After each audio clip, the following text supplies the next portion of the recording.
Mas Chandra, tak tahu aku putri kalian, Pak. Jadi, tolong pura-pura kita tak saling mengenal. Ucap Cia lemas, kontras sekali dengan kesenangan kedua orang tuanya. Kenapa begitu? Tanya Cahaya sambil memandang putrinya tanpa kedip. Padahal, dia excited sekali mempersiapkan pernikahan putri satu-satunya itu. Aku tak mau Mas Chandra menyukaiku atau jadi canggung karena posisinya sebagai bawahan. Papa, nanti aku akan mengenalkan kalian. Tetapi ini belum saatnya. Tolong jangan bongkar identitasku dulu. Apapun itu. Ucap Cia penuh permohonan. Jangan sampai kedua orang tuanya turut campur. Cia merasa masih bisa membatalkan pernikahan ini jika kedua orang tuanya tak terlibat. Semua ini dia yang memulai. Walau Chandra sudah melihat semua bagian dari dirinya, Cia akan merelakan itu. Bagaimanapun, ini terjadi karena perbuatan nekat Cia. Baiklah, sementara ini cutimu tanpa batas. Kamu pun akan Papa pindahkan ke rumah sakit milik kita. Jadi kapanpun kamu mau, kamu bisa bekerja lagi. Dan Papa dan Mama masih bisa hadir di pernikahanmu. Kapan itu?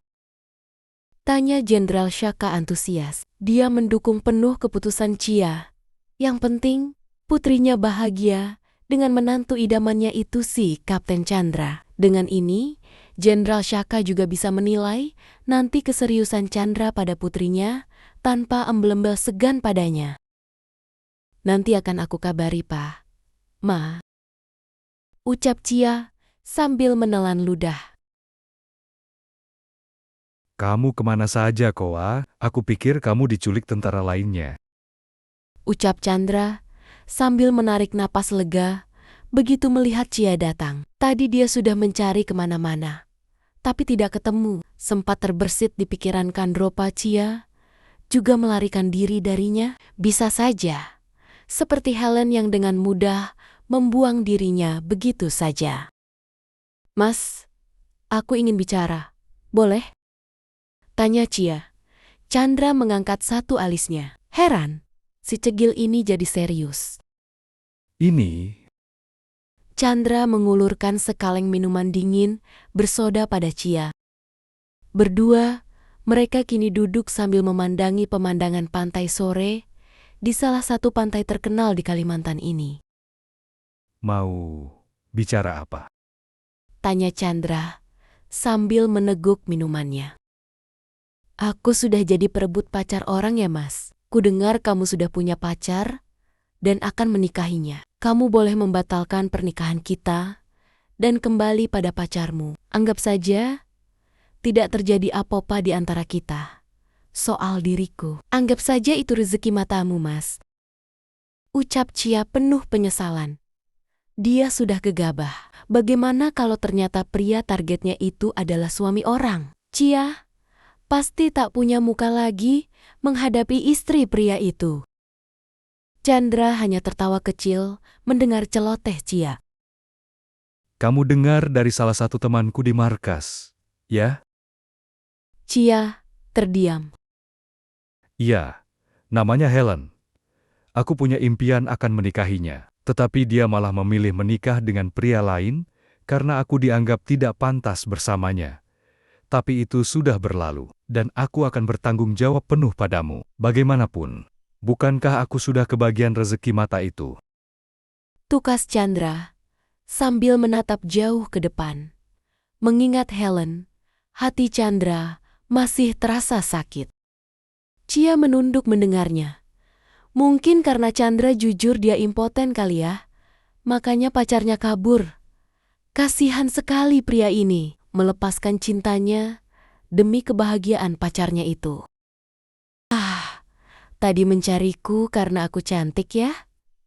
Dan kamu takut aku diculik orang? Tanya Cia.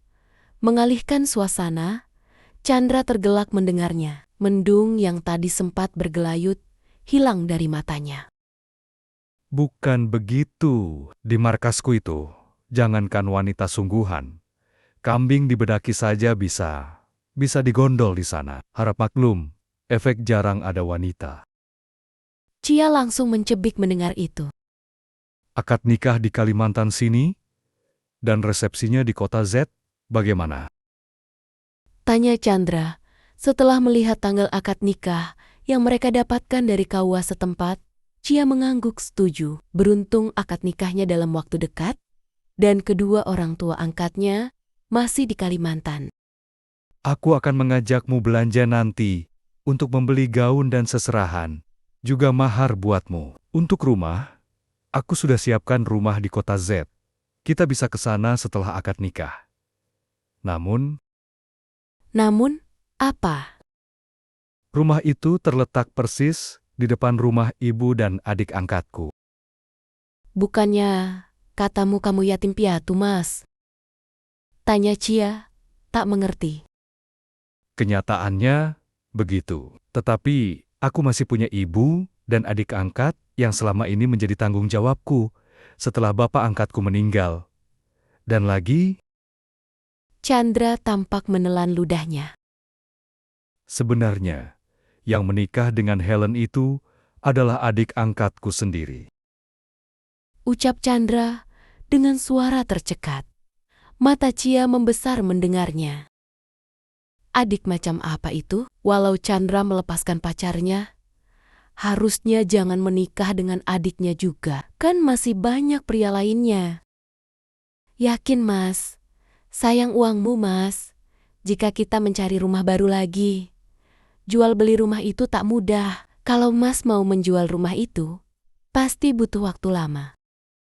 Itu Ucap Chandra ragu. Cia tak tahu kalau Chandra punya penghasilan sampingan sebagai pengusaha sawit, karet, dan walet.